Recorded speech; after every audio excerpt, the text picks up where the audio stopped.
Gandang morning ulit. Tayo ay magluluto ng may nagbigay sa akin ng kangkong. Yan. Nagal ko na sa tangkay siya.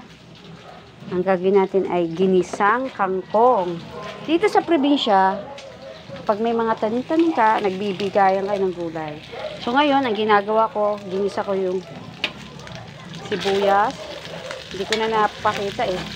Bawang at ang konting karne. 50 pesos. 50 pesos na manok. Ayan. Ang gagawin natin ginisa. Yan. Medyo mapula-pula na yung manok. So, ilagay na natin ang ating kangkong. Ayan na. Yan.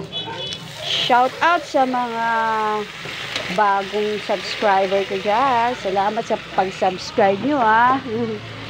Sana dumami pa ang subscriber natin. Yan. Sa totoo lang, 43 pa lang. Hindi pala, 51 na pala ang aking subscriber. Sana merong mag-subscribe pa sa atin. Yan. Makain po ba kayo nito?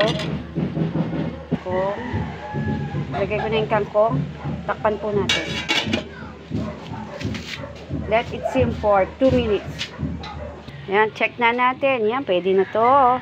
Lagay na natin yung oyster sauce para sumarap. Yan. Shout out kay Ate Ibana Alawi. Sana naman mag-subscribe ka at saka bigyan mo naman ako ng ring light dahil ang dilim ng aking cellphone eh. Cellphone ko bigay lang sa akin to.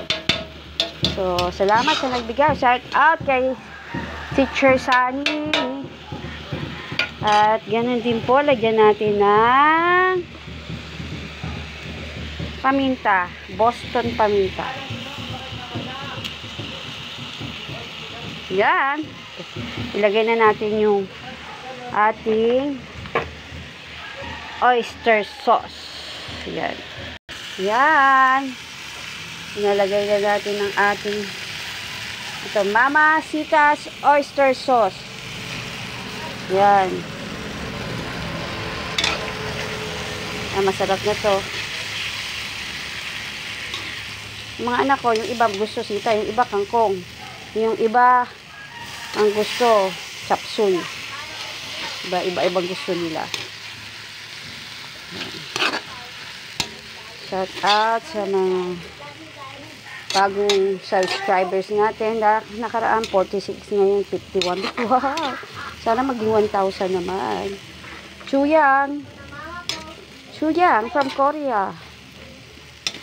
Lagi ako nanonood din yan. Saka kay Bisaya Studio. Mamaya papatikin natin sa ating apo. Masarap ba to? Ayan, masarap na. Luto na siya. Nagmamanti-mantikas na siya. Gusto to ng mga anak ko. Tara na, kain na tayo. Masarap na to.